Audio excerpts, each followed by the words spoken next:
โอเคสบายดีน้องๆและหมู่เพื่อนทุกคนเนาะมื้อนี้เราชื่อจะพาพวกเรามาเรียนเสียง HSK 1เนาะโอเคในรูปแบบการเสียงนี้ก็สำ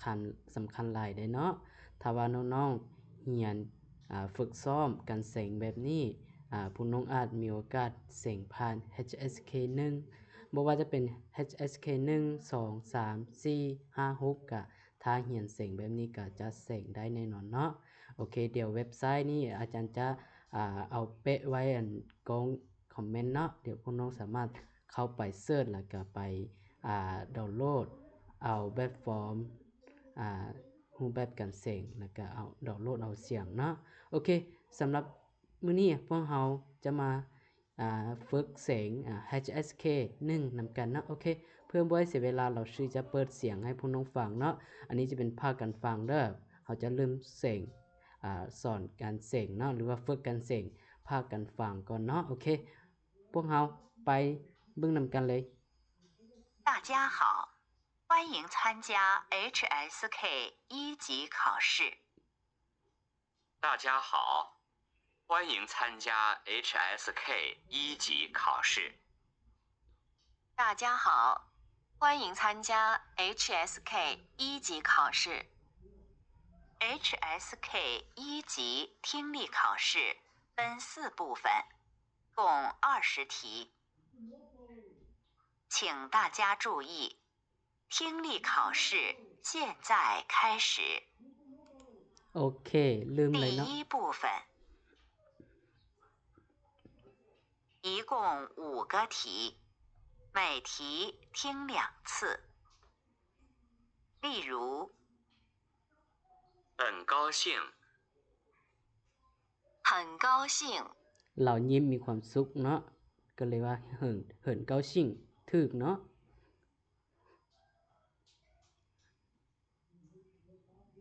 看电影，看电影， เป็นหยังจึงหมายผิดเพราะว่าในคำเว้าเขาจะว่าคันเตี้ยงแต่ว่าเราบ่แม่นเบิ่งหนังเนาะเราแม่นเบิ่งหนังสือพิมพ์ฉะนั้นมันจึงผิดเนาะ现在开始第一题。โอเคเริ่มข้อที่1เลยเนาะถ้าว่าเขาจะเว้า一，打电话，โอเค打电话打电话，打电话ถูกบ่แม่น打电话บ่แม่นเนาะฉะนั้นข้อนี้ถูกต่อไป二，我和儿子，我和儿子ถูกหรือผิด我和儿子，ถูกหรือผิดข้อนี้แน่นอนว่าผิดแม่นบ่เพราะว่านี้มันเด็กหญิงเนาะผู้หญิงเนาะ儿子ต้องเป็นผู้ชายอันนั้นผู้หญิงบ่ถูกเนาะ三，开车，开车ขับรถแม่นบ่开车，บ่แม่นขับรถรูปภาพมันขี่รถถีบฉะนั้นรูปภาพนี้ผิดต่อไป四，吃米饭，吃米饭，ชื่อหมี่ฟ้านถูกบ่แม่นเนาะผิดเราดื่มนมบ่แม่นชื่อหมี่ฟ้านต่อไป五，下雨了，下雨了，ฝนตกแล้วแม่นบ่รูปภาพแม่นแน่นอนฝนตกแล้วเนาะฉะนั้นถูกโอเคข้อต่อไป第二部分，一共5个题，每题听2次。เบิ่งรูป例如，这是我的书，这是我的书。这是我的书อันนี้มันเปิ้มของค่อยแสดงว่ารูปภาพ A เนาะโอเคเบิ่งตัวต่อไปเนาะเริ่มด้วยข้อที่6เนาะ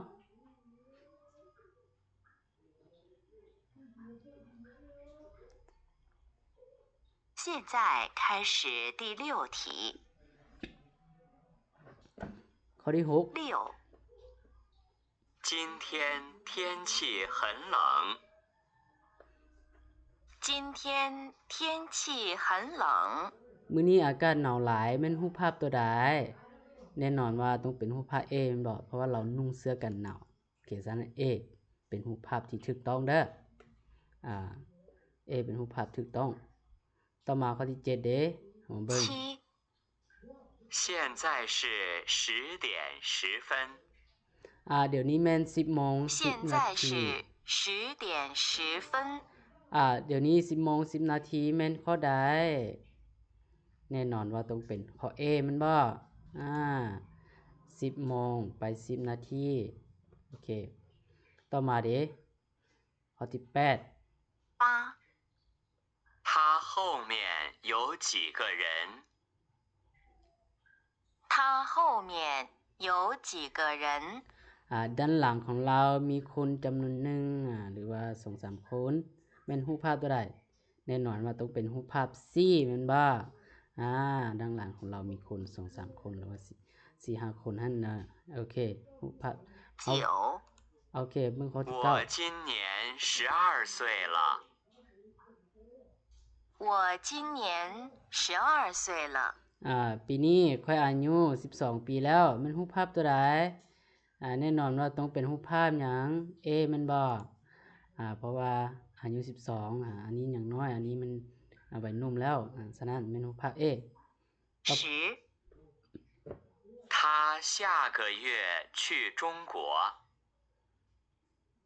他下个月去中国。เดือนหน้าเราจะไปประเทศจีนรูปใดเป็นกงกับประเทศจีนแน่นอนว่าต้องเป็นรูปหยังรูป C แม่นบ่การแพงเมืองจีนฉะนั้นข้อที่ถูกต้องแม่นรูป C โอเค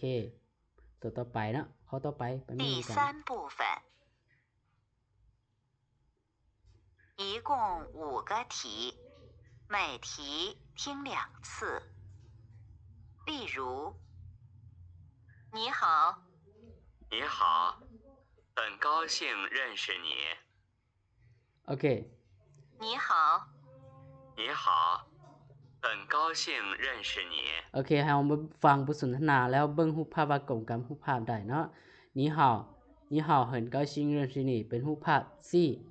จับมือกันสบายดีสบายดียินดีที่ได้รู้จักเนาะโอเคแล้วเฮามาเบิ่งข้อที่11เนาะเฮามาฟัง现在开始ฟังนำกัน第11题。ข้อที่11เนาะกงกับรูปภาพตัวใด11你看见我的小猫了吗？在那儿，在椅子上。11你看见我的小猫了吗？在那儿，在椅子上。เจ้าเห็นแมวน้อยของข้อยบ่นะมา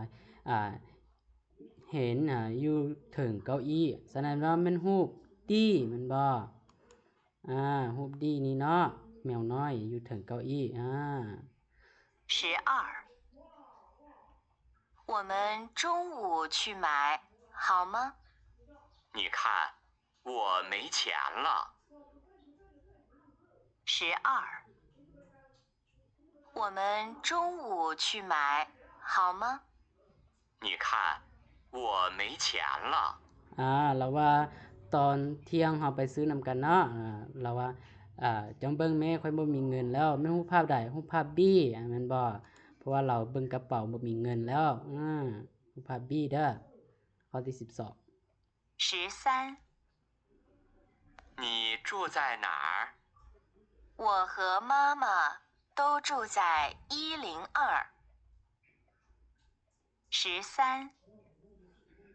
你住在哪儿？我和妈妈都住在102。ข้อที่13เจ้าพักอยู่ไสข้อยกับแม่พักอยู่ห้อง102ฉะนั้นเป็นรูปภาพตัวใดรูปภาพ A แม่นบ่แม่นแล้วรูปภาพ A เป็นรูปภาพที่ถูกต้องรูปภาพ A 14这个汉字怎么读？对不起，我不会。14这个汉字怎么读？对不起，我不会。ข้อที่14ตัวอักษรจีนนี้อ่านแนวใดขอโทษข้อยบ่ฮู้มันรูปภาพตัวใดแน่นอนว่าต้องเป็นรูปภาพ E แม่นบ่เพราะว่ากำลังอ่านหนังสืออยู่โอเครูปภาพ E เป็นรูปภาพที่ถูกต้องเนาะ15谢谢你们。不客气，再见。15，谢谢你们。不客气，再见。โอเคข้อที่15ยังเหลือรูปภาพตัวใดรูปภาพ F แม่นบ่ขอบใจเด้อบ่เป็นหยังลาก่อนเด้อหรือว่าแล้วพบกันใหม่เป็นรูปที่ F เนาะเป็นรูป F โอเคเฮาเบิ่งตัวต่อไป第4部分，一共5个题，每题听2次。เบิ่งตัวอย่างเด้อ例如，下午我去商店，我想买一些水果。他下午去哪里？下午我去商店，下午我去商我店想买一些水果。我想买一些水果他下午去哪里？他下午去哪里ข้อ A ฟังแล้วก็ตอบคำถามหมาย A B C เนาะโอเคเบิ่งคำถามแล้วก็ตอบเนาะโอเคเบิ่งข้อที่16หาข้อที่20เนาะ现在开始第16题。16，我的电脑在他的桌子上。那是谁的电脑แม่น？16，我的电脑在他的桌子上。那是谁的电脑นั่นมันคอมพิวเตอร์ของไผแม่นของไผแน่นอนว่าต้องเป็นของข้อยแม่นบ่ฉะนั้นข้อที่ถูกต้องแม่นข้อ B โอเคข้อ B เด้อเฮาฟังแล้วก็อย่าลืมฟังคำถาม17，今天星期四，我们明天去看电影。我们什么时候去看电影？17，今天星期四，我们明天去看电影。我们什么时候去看电影มื้อใดเฮาจึงไปเมืองหนังมื้อนี้แม่นวันพฤหัสแสดงว่ามื้ออื่นเฮาไปเมืองหนังมื้ออื่นแม่นวันศุกร์ข้อ B แม่นบ่ข้อ B ถูกต้องเนาะ18，他是老师，他有50个学生。他有多少个学生？18，他是老师，他有50个学生。他有多少个学生เราแม่นอาจารย์เรามีนักเรียนทั้งหมด50คนเรามีนักเรียนทั้งหมดจักคนแน่นอนว่าข้อใดข้อ C แม่นบ่50คนโอเค50คนเนาะโอเคเบิ่งข้อ19，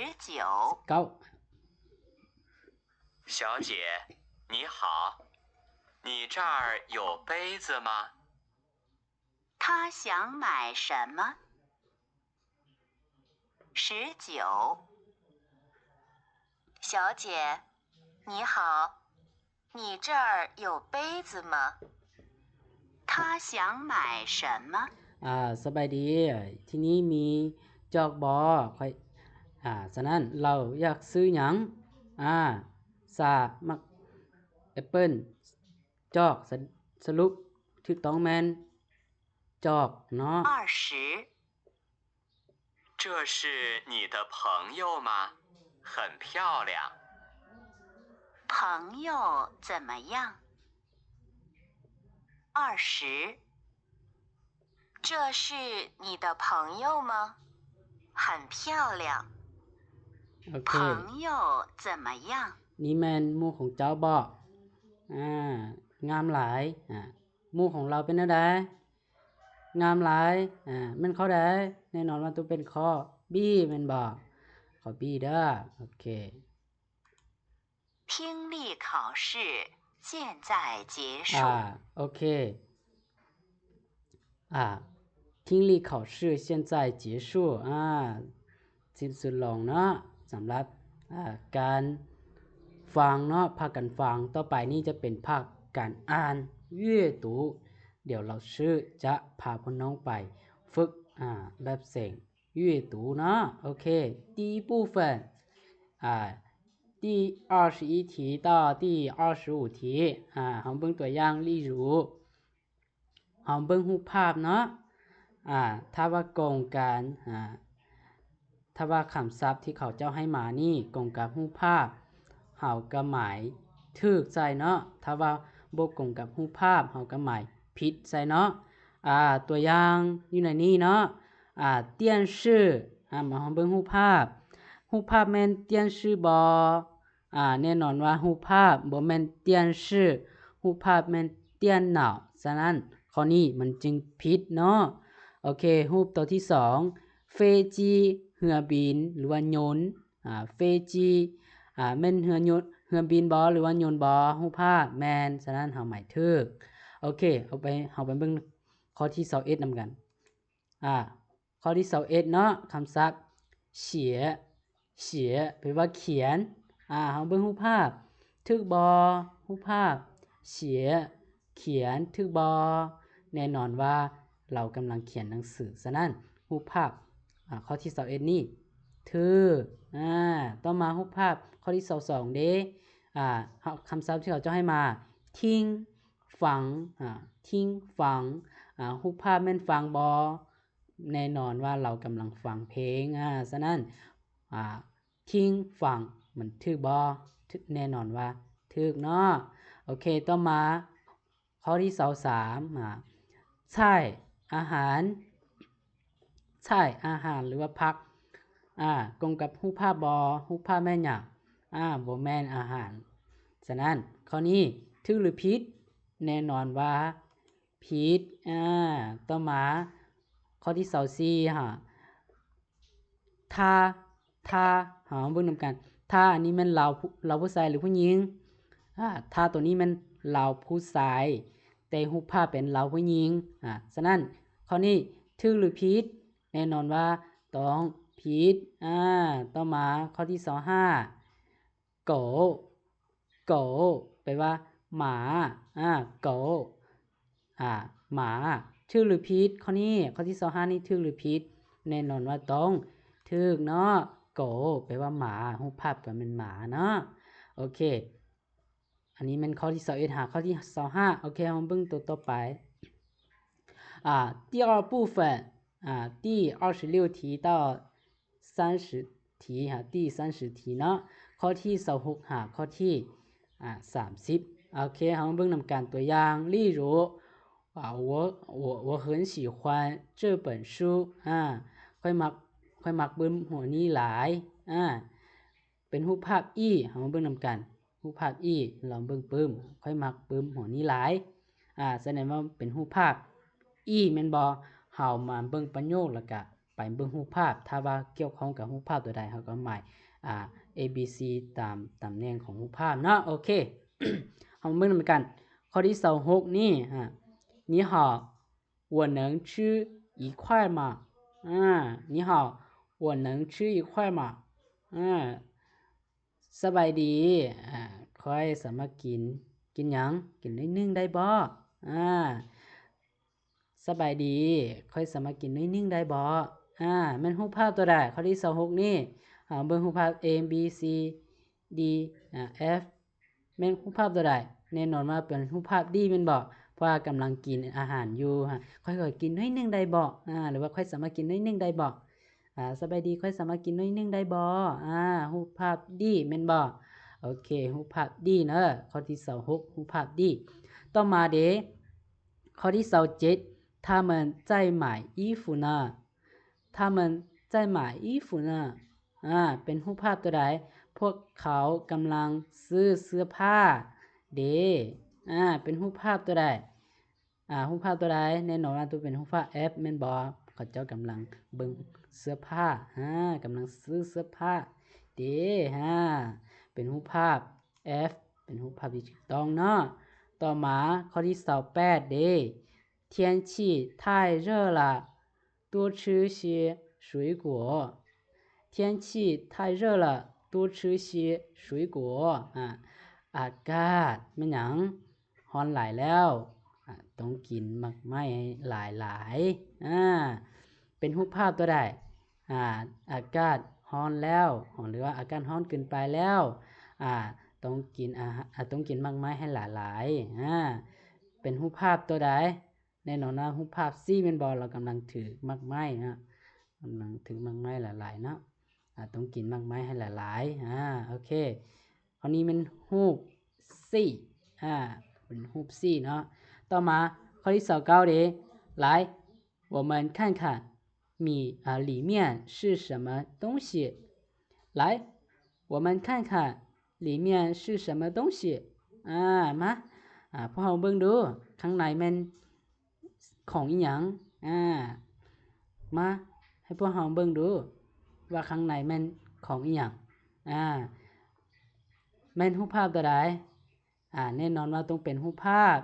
A แม่นบ่เพราะว่าเราถือกล้องของขวัญก็เลยอ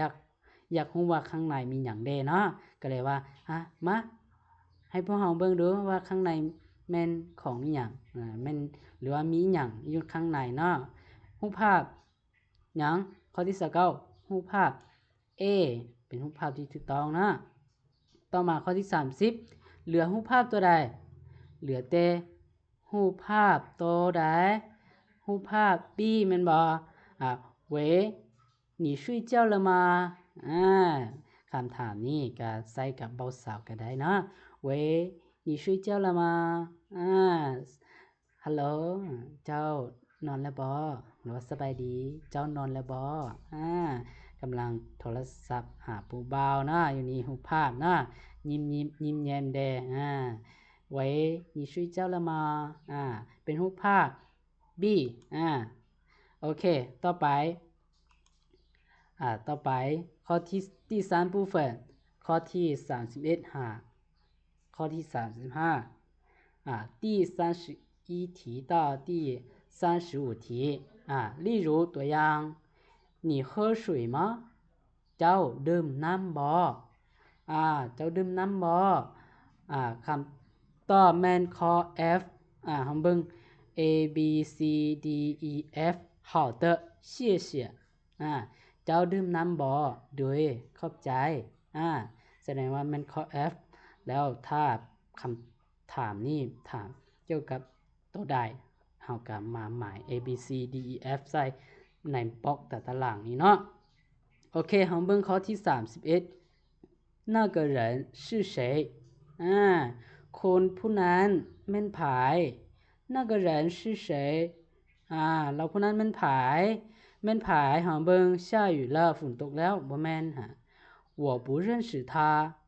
ข้อยบ่รู้จักเรา7岁7ปี下个月เดือนหน้าแสดงว่ารูปภาพตัวใดแน่นอนว่าต้องเป็นรูปภาพ C แม่นบ่我不认识他คนผู้นั้นแม่นไผข้อยบ่รู้จักเราแน่นอนว่าเป็นรูปภาพ C ข้อที่31นี้รูปภาพ C เด้อข้อยบ่รู้จักเราต่อมา32他女儿多大了他女儿多大了ลูกสาวของเราอายุจักปีแล้วอยู่ในนี้医院ห้องหมอ下个月下雨了下雨了ฝนตกแล้ว7岁7ปี下个月เดือนหน้าแสดงว่า他女儿多大了ลูกสาวของเราอายุจักปีแล้วแน่นอนว่าแม่นข้อดีแม่นบ่7岁7ปีฉะนั้นข้อที่32แม่นข้อดีมันข้อดีเด้อต่อมา33你的同学在哪儿工作你的同学在哪儿工作หมู่ร่วมเรียนของเจ้าเฮ็ดเวียกอยู่ไสเฮ็ดเวียกอยู่ไสเฮาเบิ่งนำกัน医院下个月下雨了不是下个月เนาะ下雨了下个月แม่นข้อใดเพื่อนร่วมเรียนของเจ้าหรือว่าหมู่ร่วมเรียนของเจ้าเฮ็ดเวียกอยู่ไสที่นี่มีแต่医院ที่เป็นคำตอบที่ถูกต้องเนาะเฮ็ดเวียกอยู่ห้องหมอ ฉะนั้นข้อที่33แม่นข้อ A ต่อมาข้อที่34昨天上午天气怎么样昨天上午天气怎么样มื้อวานนี้ตอนเช้าอากาศเป็นแนวใด昨天上午天气怎么样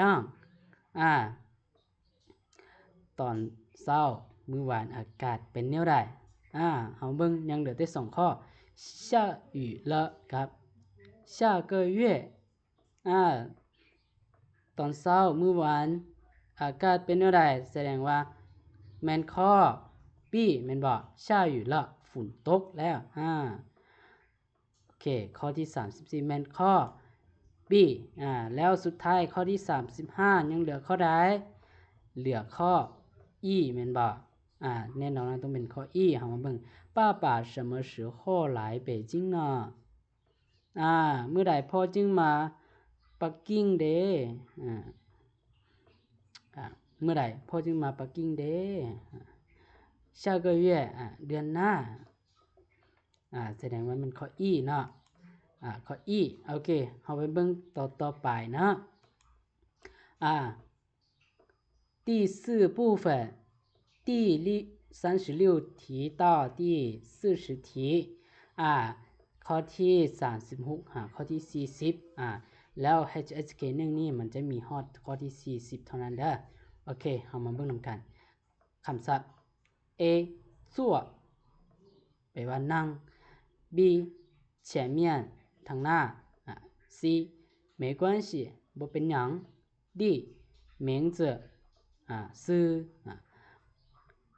E 汉语ภาษาจีน F 月เดือนเบิ่ง例如ตัวอย่าง你叫什么เขาเจ้าหมายดีแปลว่า你叫什么的名字你叫什么名字ข้อดีมาเติมใส่เนาะคำศัพท์ข้อดีมาเติมใส่名字มาเติมใส่เนาะโอเคแล้วเฮามาเบิ่งข้อที่36เนาะข้อที่36昨天是8什么什么19日มื้อวานนี้แม่น8อีหยัง8วันที่19แน่นอนว่าต้องเป็นหยังเอาตัวใดมาใส่แน่นอนว่าเอาเย่มาใส่มันบ่เอาเย่มาใส่เวลาเอาเย่มาใส่昨天是8แม่น月8月19日มื้อวานนี้แม่นเดือนหยังเดือน8วันที่19ต่อมาข้อที่37เด้那个饭馆在火车站那个饭馆在火车站แปลว่าหยังร้านอาหารร้านนั้นอยู่หยังอยู่ไสอยู่สถานีรถโดยสารอยู่หยังกับสถานีรถโดยสารเฮามาเบิ่งนำกันแม่นข้อใดคำศัพท์ตัวใดอยู่ในนี้ A B C E ข้อใดแน่นอนว่าต้องเป็นข้อ B แม่นบ่前面ทางหน้าเวลาเฮาเอา前面มาใส่เพราะคำศัพท์ B เนาะ那个饭馆在火车站前面แปลว่าร้านอาหารนั้นอยู่ทางหน้าของสถานีรถโดยสารข้อ B เนาะโอเคต่อไปข้อที่38你会说什么什么吗เจ้าเว้าอีหยังเป็นบ่แน่นอนว่าต้องเป็นหยังเจ้าเว้าคันว่าเว้ามีหยังนั่งเว้านั่งบ่แม่นเว้า没关系吗บ่แม่นเว้า汉语ภาษาจีนฉะนั้นข้อนี้แม่นคำศัพท์ E เนาะคำศัพท์ E เด้อ你会说汉语吗แบบนี้เนาะ你会说汉语吗เจ้าเว้าภาษาจีนเป็นบ่แล้วต่อมาข้อที่39ข้อที่39ผู้ชายว่า你好王先生在吗สบายดีท่านหวังอยู่บ่ผู้หญิงตอบว่า在请什么什么我去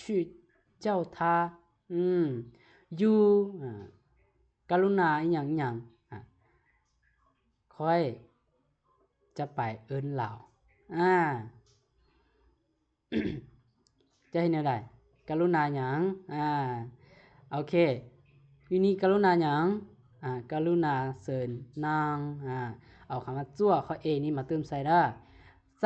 请坐我去叫他you กรุณานั่งลงกรุณานั่งหรือว่าว่าง่ายคือเสิญนั่งลงหรือว่าเสิญนั่งค่อยจะไปเอิ้นเหล่าเสิญนั่งค่อยจะไปเอิ้นเหล่าสบายดีท่านหวังอยู่บ่อยู่กรุณาเสิญนั่งหรือว่าเสิญนั่งค่อยจะไปเอิ้นเหล่าแม่นข้อ A คำศัพท์ A เนาะคำศัพท์ A แล้วข้อที่สุดท้ายของหัวบทเสียง HSK 1ในมื้อนี้ข้อที่40นี้ยังเหลือคำศัพท์ตัวใดยังเหลือแต่คำศัพท์หยังคำศัพท์ C 没关系没关系对不起ผู้หญิงว่า对不起ขอโทษ我不会做饭ค่อยแต่งกินบ่เป็นผู้ชายว่า没关系我会บ่เป็นหยังค่อยฮู้แต่งกินหรือว่าค่อยแต่งกินเป็นแบบนี้เนาะโอเคอันนี้เป็นบทเสียง HSK 1เนาะโอเคแล้วถ้าพวกน้องอยากฝึกให้เสียงผ่าน HSK 1ต้องได้ไปฝึกคำถามแบบนี้เนาะรูปแบบการเสียงแบบนี้มันจะมีเด้อเพราะว่าจะเป็น HSK 1 2 3 4ก็ต้องได้เสียงต้องได้ฝึกแบบนี้การเสียงก็แบบรูปแบบนี้เนาะโอเคสำหรับคลิปวิดีโอนี้ก็จะเราชื่อก็จะสอนเพียงเท่านี้เนาะแล้วถ้าน้องๆผู้ใดที่ว่ามีความสนใจอยากหามาเรียนด้วยตนเองฝึกด้วยตนเองก็สามารถกดลิงก์กองคอมเมนต์ได้เลยเนาะเราชื่อจะเอาลิงก์มาเปะใส่กองคอมเมนต์เนาะโอเคแล้วถ้าน้องๆคิดว่าวิดีโอนี้ให้ความรู้เกน้องๆก็อย่าลืมกดไลค์กดแชร์และกดติดตามเพื่อเป็นกำลังใจให้เราชื่อเด้อแล้วพวกเราจึงพบกันใหม่ในคลิปวิดีโอต่อไป好的大家再见